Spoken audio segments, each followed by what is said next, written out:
भैया मैं तो फॉलो करता हूँ वॉरेन बुफे को। ठीक है, अगर दुनिया में किसी को फॉलो करना है स्टॉक मार्केट से रिलेटेड, इन्वेस्टिंग से रिलेटेड, ठीक है, वेल्थ जनरेशन से रिलेटेड, तो मैं कहूँगा कि everyone should follow Warren Buffett, जिनको मैं अपने दिल से, कोर हार्ट से उनको फॉलो करता हूँ। तो यहाँ तक कि उनका जो पोर्टफोलियो है वो भी मैंने अपने पास रखा हुआ है, तो थोड़ा बहुत मैं उनको फॉलो करता हूँ, मुझे समझ आता है वो किस किस स्टॉक्स में उन्होंने लगाया हुआ है। तो उनके जब वो स्टॉक्स बेचते हैं तो मुझे भी समझ आता है, तो या मार्केट में थोड़ी पैनिक आने वाली है तो मैं भी थोड़े थोड़े अपने स्टॉक्स बेचने लग जाता हूँ। तो उनका ना एक स्ट्रैटेजी है जो मुझे बहुत पसंद है।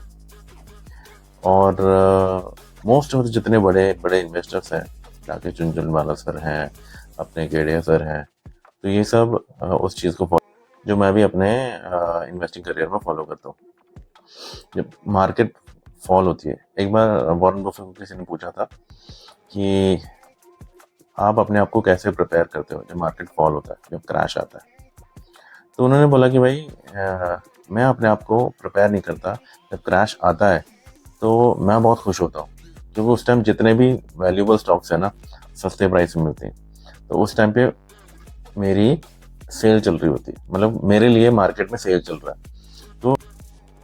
तो जो मार्केट में अवेलेबल है सामान, ठीक है, हाई प्राइस में, वो फॉल में, क्रैश में मेरे को बिल्कुल सस्ते, मतलब बिल्कुल ना के बराबर प्राइस में मिलता है, तो उनको भर भर के खरीदता हूँ। तो वो बहुत सारे इन्वेस्टर्स है जो हमारे वो फॉलो करते हैं, और मैं भी डाई हार्ट उस चीज़ को फॉलो करता हूँ।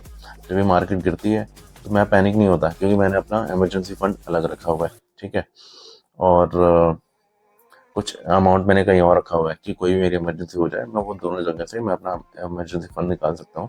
तो अगले 5-6 महीने I can survive without that money. ठीक है, जैसे हम गाड़ी में बैठते तो सीट बेल्ट पहनते हैं ना, वैसे मैंने अपने 3-4 सीट बेल्ट पहने हुए हैं कि मुझे कोई दिक्कत आएगी नहीं फाइनेंशियली जब क्राइस आएगा, क्रैश आएगा स्टॉक मार्केट में। कोविड में भी ऐसे हुआ था, तो मार्केट गिर रही थी, मैं खरीदता जा रहा था। तो पिछले 3-4 साल में स्टॉक मार्केट ने मुझे अच्छी वेल्थ बना के दी है। जैसे वॉरेन बफेट को किसी ने पूछा था, वही चीज़ मैं भी अपनी लाइफ में फॉलो करता हूँ। जैसे मैंने पहले आपको बताया, जब फॉल आता है मैं पैनिक नहीं होता, क्योंकि मेरी सिचुएशन, मुझे फाइनेंशियल सिचुएशन को हैंडल करना आता है। मैंने अपने इमरजेंसी फंड्स को अलग कर रखे हैं, इंश्योरेंस मेरा अलग है। जब भी स्टॉक मार्केट में क्रैश आएगा तो मैं पैनिक नहीं होता। तो मेरे पास जितना पैसा होता है मैं कोशिश करता हूँ और उसको लगा दूँ। अगर मेरे पास कम है तो मैं कभी थोड़ा बहुत पर्सनल लोन ले लेता हूँ, तो जिसका मैं अगर 10% 12% में दे रहा हूँ तो वो मेरी सैलरी से कट जाएगा। और बट वही पैसा अगर मैंने 3-4 साल के लिए छोड़ दिया तो दुगना तिगना होके दे देगा। तो जो मैंने इंटरेस्ट दिया वो क्या है, कुछ भी नहीं है। ये एक छोटी सी वैल्यू मैंने सोचा मैं अपने दोस्तों के साथ शेयर करूं।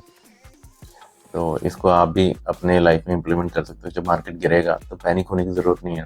पैनिक तब होते हो आप जब आपने पैसा लगाया है किसी से लेके, पैसा लगाया है जो आपको अगले 1-2 महीने में चाहिए, पैसा लगाया है अगर आपको अगले 1 साल में चाहिए। जब क्रैश आता है तो हो सकता है 6 महीने, 8 महीने, साल चले, और जब वापस बुलेट में आएगा तो जो आपने स्टॉक्स सस्ते में खरीदे ना, वही स्टॉक्स आपको वेल्दी बनाएंगे।